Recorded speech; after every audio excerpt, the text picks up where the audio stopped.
Hello everyone, welcome to dynamic study. तो आज हम डिस्कस करने वाले हैं class third of people development and environment. तो इसमें हम डिस्कस करेंगे the basic of current affairs. जो करंट अफेयर्स हैं आपके पीपल डेवलपमेंट ऑफ एनवायरनमेंट के, उनके बारे में। तो चलिए स्टार्ट करते हैं आज की क्लास। तो आज का टॉपिक है आपका initiatives to reduce carbon emission from farming. तो फार्मिंग के थ्रू जो कार्बन एमिशन होता है उसको रिड्यूस करने के लिए गवर्नमेंट ने क्या इनिशिएटिव लिए हैं, क्या इन्होंने स्टेप्स लिए हैं, उसके बारे में हम डिस्कस करने वाले हैं। तो पहला है आपका recognising the need to cut down on carbon emission to tackle climate change. The government of India has taken the following steps to reduce the emission from the farm sector. तो जो basically जो government of India है, आपने देखा होगा जो Paris समझौता हुआ है, पेरिस कन्वेंशन के थ्रू, तो इंडियन गवर्नमेंट ने भी बोला है कि हम भी जो कार्बन एमिशन है उसको हम रिड्यूस करेंगे। तो इसी सब के लिए, इन सारी चीज़ों के लिए गवर्नमेंट ऑफ इंडिया ने बहुत सारे स्टेप्स लिए हैं सो दैट जो फार्म सेक्टर है आपका, जो एग्रीकल्चर लैंड्स है, उनमें जो कार्बन का एमिशन होता था उनको रिड्यूस करने के लिए। जैसे कि आपको पता है कि जब खेती होती है तो उसके बाद जब बहुत सारे ऐसे होते हैं जिसको हम पराली बोलते हैं, जो कि आपका स्टबल होता है, उसको बर्न करते हैं। जो जितने भी किसान होते हैं उसको बर्न करते हैं। तो गवर्नमेंट ने, सुप्रीम कोर्ट ने उनके ऊपर बहुत सारे मतलब उसके टैक्सेस भी लगा दिए कि अगर आप बर्न करते हो तो आपको फाइन देना पड़ेगा, आपको टैक्स पे करना पड़ेगा। तो ऐसा क्यों है? उनको डिस्करेज करने के लिए कि वो इन जो भी चीज़ें, बची हुई चीज़ें क्रॉप की, जो भी चीज़ें बच जाती हैं उनको जलाएं ना, क्योंकि जब वो जलाते हैं तो उससे बहुत ज़्यादा कार्बन का एमिशन होता है।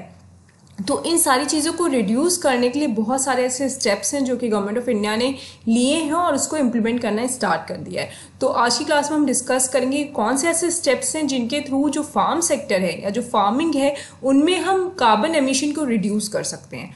तो पहला जो आपका है वो है आपका क्रॉप डाइवर्सिफिकेशन प्रोग्राम अंडर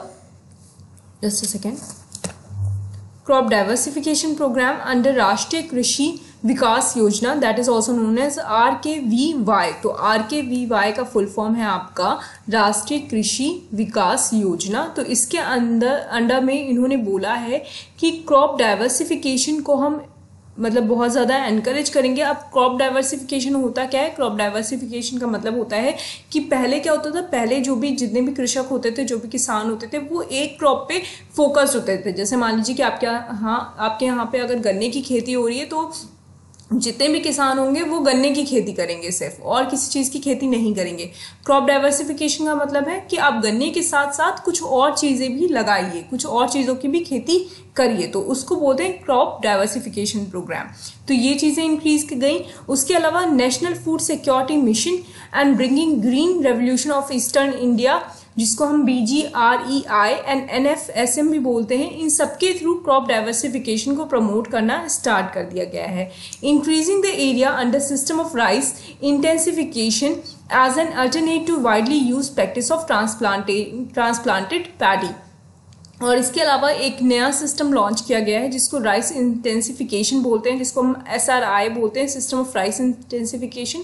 इसके थ्रू जैसे मान लीजिए जो आप पहले पैडी उगाते थे, मतलब चावल जब आप लगाते थे, धान लगाते थे, तो उसमें क्या होती थी, उसमें गैप्स होते थे। जब आप राइस लगाते हो, अगर आपको नॉलेज होगी तो थोड़ी बहुत गैप्स रह जाती है राइस के बीच में, आपस में।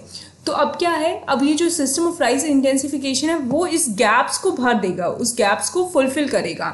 ओके, तो इसके थ्रू भी जो एरिया होगी उसको हम इंक्रीज कर देंगे। जितने एरिया में हम मतलब जितने एरिया में हम धान पैदा करते थे या चावल पैदा करते थे, तो वो जब आपका इंक्रीज हो जाएगा तो उससे क्या होगी, उससे पैदावार बढ़ेगी, प्रोडक्शन उससे इंक्रीज हो जाएगी।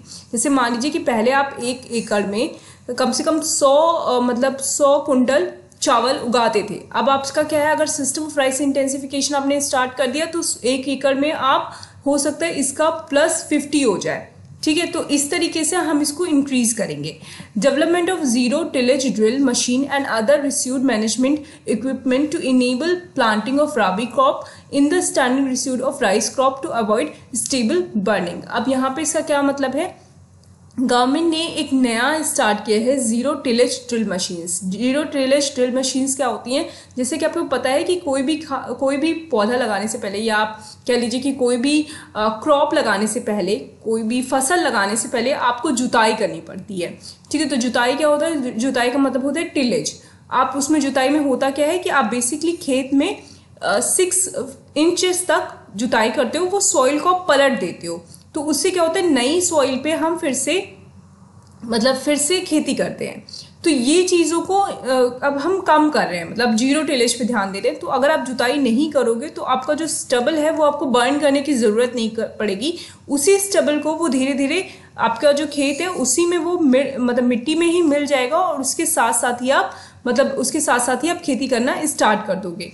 तो ये आपका होता है जीरो टिलेज। ऐसी मशीन्स आती हैं, ऐसी ड्रिलिंग मशीन आती हैं जो कि ज़्यादा खेत के अंदर तक ड्रिल नहीं करती हैं, ज़्यादा खेत के अंदर तक जुताई नहीं करती हैं, बहुत ही हल्के लेवल पे जुताई करती हैं, और उसकी वजह से जो स्टबल बर्निंग है वो रिड्यूस होती है। क्योंकि जो क्रॉप का रिस्यूड बचता है, मान लीजिए राइस क्रॉप का रिस्यूड है वो बचा हुआ है, तो उसी के साथ साथ आप राबी क्रॉप को लगा सकते हैं। इसका मतलब क्या हुआ, जैसे मान लीजिए कि आपने अपने खेत में राइस क्रॉप लगाया हुआ है और उसके बाद आपको गेहूं लगाना है, तो आपका राइस क्रॉप, जब आपने राइस क्रॉप काट लोगे, आप राइस को काट लोगे, उसके बाद जो बचा रहेगा उसको आप जुताई करके अलग नहीं करोगे, उसको आप बाहर नहीं निकालोगे, उसको आप बर्न नहीं करोगे, वो उसी खेत में रहेगा और उसी के ऊपर आप राबी क्रॉप मतलब गेहूं आप लगा दोगे। तो इस तरीके से आपकी जुताई जो होगी, मतलब इस तरीके से आपको कार्बन एमिशन कम होगा, और मतलब इन टेक्निक्स के थ्रू हम कार्बन एमिशन को रिड्यूस कर सकते हैं फार्मिंग सेक्टर में। नेक्स्ट है आपका adopting the practices like alternate wetting and drying, direct seeding rice system of rice cultivation, use of slow releasing nitrogen fertilisers, integrated nutrition management practices and leaf color chart based nitrogen application, use of area, super granules etc. for in rice cultivation। तो इन्होंने ये different techniques है जिनके through इन्होंने rice cultivation को और enhance करने की कोशिश की है और वहाँ पे बेटर मैनेजमेंट करने की कोशिश की है। तो ये सारी टेक्निक्स आप पढ़ सकते हैं। उसके अलावा नीम कोटिंग ऑफ यूरिया भी इन्होंने स्टार्ट कर दिया। जो यूरिया पहले आता था अब उसका नीम कोटिंग करके आएगा, तो उससे क्या होगा कि जो यूरिया की मतलब आप कह सकते हो कि जो उसका नेगेटिविटी थी वो रिड्यूस होगी। Okay, planting of trees under national food security mission, जिसको हम NFSM कहते हैं, वो होगा। ट्रीज को प्लांट करना इन्होंने स्टार्ट कर दिया है। उसके अलावा bringing green revolution of eastern India, एक नई लॉन्च हुई है, एक पॉलिसी लॉन्च हुई है जिसको BGREI बोलते हैं, bringing green revolution to eastern India.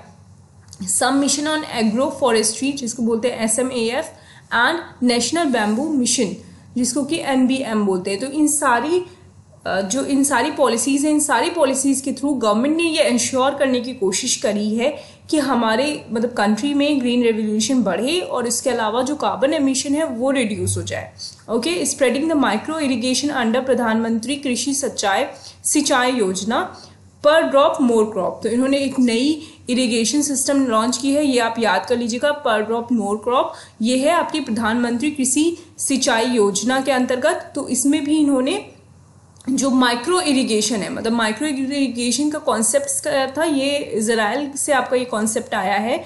यहाँ पे क्या होता है कि हर एक प्लांट के जड़ में आपका एक एक ड्रॉप डाला जाता है, या एक एक लीफ में वो एक एक ड्रॉप आपका जाता है पानी का, और उसकी वजह से क्या होता है कि आपकी इरिगेशन जो होती है वो बढ़ जाती है।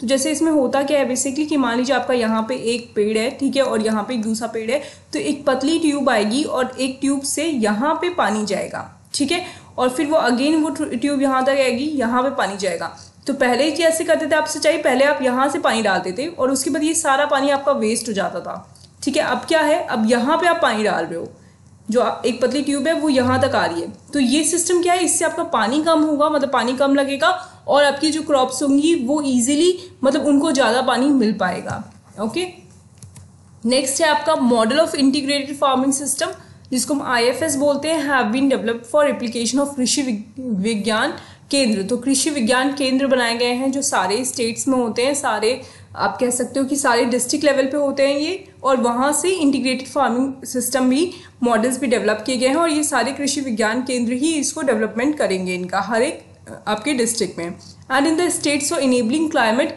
Resilient agriculture and cutting down for carbon emission. तो इसके थ्रू वो लोगों को बताएंगे और उसके अलावा उनको समझाएंगे कि किस तरीके से हम कार्बन एमिशन को कम कर सकते हैं। Together with above initiative various sub programmes initiated by government like soil health card. तो इसके अलावा सॉइल हेल्थ कार्ड भी प्रोवाइड किए जाते हैं। अब जितने भी आपके किसान होंगे उनके यहाँ मतलब फ्री में जितने भी जो भी उनकी लैंड होगी उन पे जाकर लोग चेक करेंगे, गवर्नमेंट के ऑफिशियल्स जाकर चेक करेंगे और उसके बाद उनकी सॉइल को एक सॉइल हेल्थ कार्ड देंगे कि आपकी सॉइल का क्या लेवल है और उसके ऊपर आपको कौन सी चीज़ की खेती करनी चाहिए, क्या चीज़ का बेटर आप मतलब आपकी खेत पे क्या चीज़ ज़्यादा उपजाऊ होगी। परंपरागत कृषि विकास योजना, अगेन ये एक और वो है आपका, कह सकते हो आप एक अदर टाइप ऑफ प्रोग्राम है। Mission organic for value chain development for north India, ये भी आप इसका अलग सब प्रोग्राम है। रिडफर्ड एरिया डेवलपमेंट, सब mission on agro forestry and national bamboo mission. तो ये सारे जो नेम्स हैं आपको याद रखने हैं, ये किस चीज़ से रिलेटेड है, आपको ये भी चीज़ें याद रखनी है। And contributing towards cutting down of carbon emission from farm sector. तो ये सारी जितने मिशंस हैं, जो वेरियस इनिशिएटिव लिए गए हैं, इनके थ्रू जो कार्बन एमिशन है, जो पर्पस है इसका वो ये है कि किस तरीके से हम कार्बन एमिशन को रिड्यूस करें, किस तरीके से हम ज़्यादा से ज़्यादा प्लांट्स को प्रमोट करें, किस तरीके से जो हमारी परंपरागत कृषि थी उसको हम मतलब जो हमारी ट्रेडिशनल एग्रीकल्चर सिस्टम था उसको हम इन्हांस करें और हमारा जो मॉडर्न है, जो हमारा जैसे पर ड्रॉप मोर क्रॉप और इस तरीके की जो टेक्निक्स है, जो मॉडर्न टेक्निक्स है जो हमारे लिए हेल्पफुल हो सकती है, उसको हम स्टार्ट करें। किस तरीके से वाटर जो वेस्टेज हो रही है एग्रीकल्चर सेक्टर में उसको हम रिड्यूस करें। तो ये सारी चीज़ों को इम्प्लीमेंट किया गया है इन सारे इनिशिएटिव के थ्रू। तो आई होप आपको टॉपिक क्लियर हो गया होगा। कोई क्वेरी है तो आप मुझसे पूछ सकते हैं। Thank you so much. Keep on watching and keep on learning.